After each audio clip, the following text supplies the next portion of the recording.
Hi, everybody, and welcome back to another interview in our Women's History Month series. Today, we are here with Preeya Gupta from Interventional Mindset. Hey, Preeya, thanks for being with us. Thanks so much for having me. Yeah, no problem at all. So, do you just want to start off a little bit by telling us about yourself and kind of what your business does? Absolutely. Well, I'm actually an associate professor of ophthalmology and a cornea, cataract, and refractive surgeon at Duke Eye Center. I do a lot of work in the ophthalmology space and through my love and passion of teaching and education. Along with some of my colleagues, we came up with the idea for an educational website called interventionalmindset.com.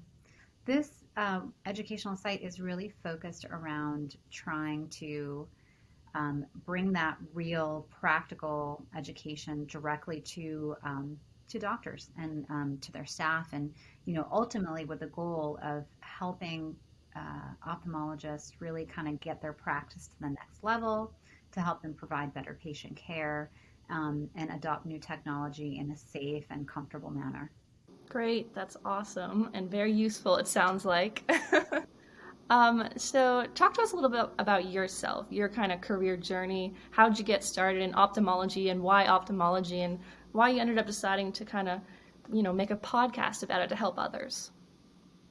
Yeah, ophthalmology is one of the few specialties where you can, can see patients in clinic, but you can also do surgery, and so it blends that, patient interaction and adds diversity to your patient interaction. What I think excites me the most about my day is not only that diversity, but I get to see families.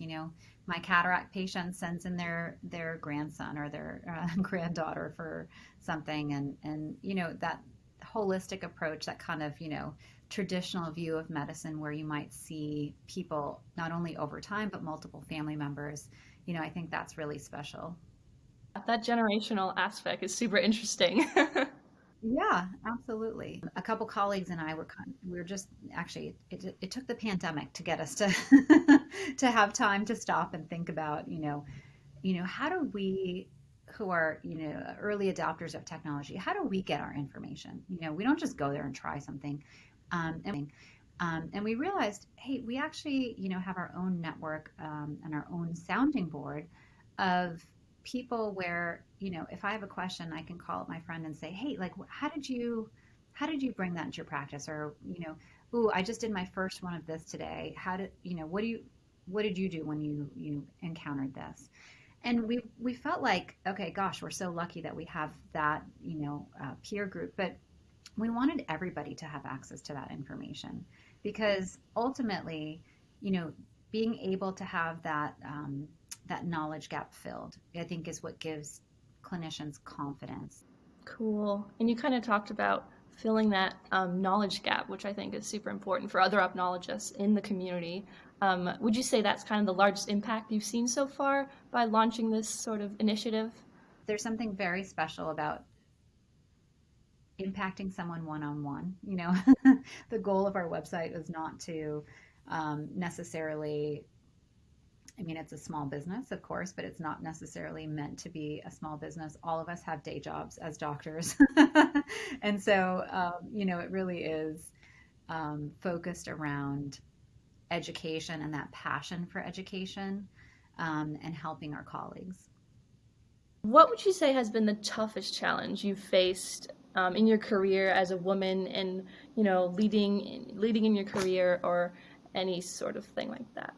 The toughest challenge is really continually reminding yourself to believe in yourself. And that sounds so silly and so trite in some ways, but every time I look back at, a moment in my life where I was like, oh, this isn't going well or this isn't happening, it usually resolves itself when you take a moment to like pause and reflect and stand up for what you believe in. And I think that, understanding your strengths and your limits, finding people that support you, that advocate, that are kind of like your sponsors or your mentors, your cheerleaders, your helpers, and that those are the things that have been, the most meaningful to me. And often, you could say there's always an ounce of luck in everything that grows and becomes big and wonderful, but often it starts with a little extra faith in yourself and belief that you can do something. And, that to me is, uh, if everybody believed in themselves a little bit more, I think that, great things can come from that. Cool. And you mentioned those cheerleaders a little bit. I totally agree with you that believing in yourself is the first part of the challenge, but it is great to have that community that supports you and surrounds you. So, who would you say you look up to most? Which woman in your life or in your career do you look up to in that way? You know, I have to say that probably the person I look up to the most is my mom. My mom is first generation. She's actually, OBGYN and surgeon. And I think that having such a strong role model for someone that truly balances and juggles, being a surgeon, being a mom, being a business owner, I think for anyone that's thinking of pursuing a pathway, it's important to have a role model.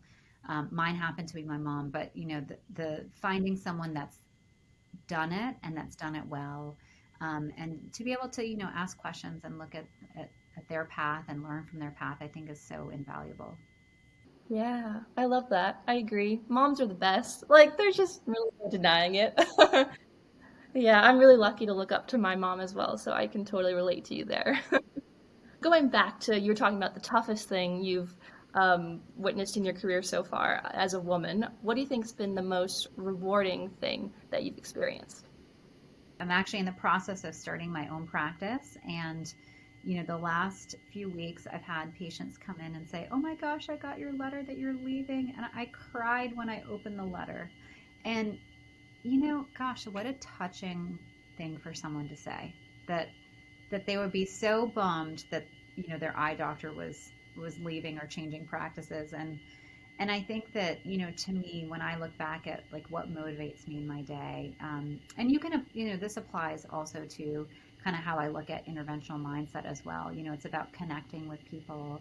It's about educating and helping and being there. And to me, so much of that is who I am, and to know that full circle that that's actually how my patients are perceiving me, and hopefully in the future as interventional mindset grows, to have that sort of validation and connection with my peers, as an educator. I think that to me is my definition of success.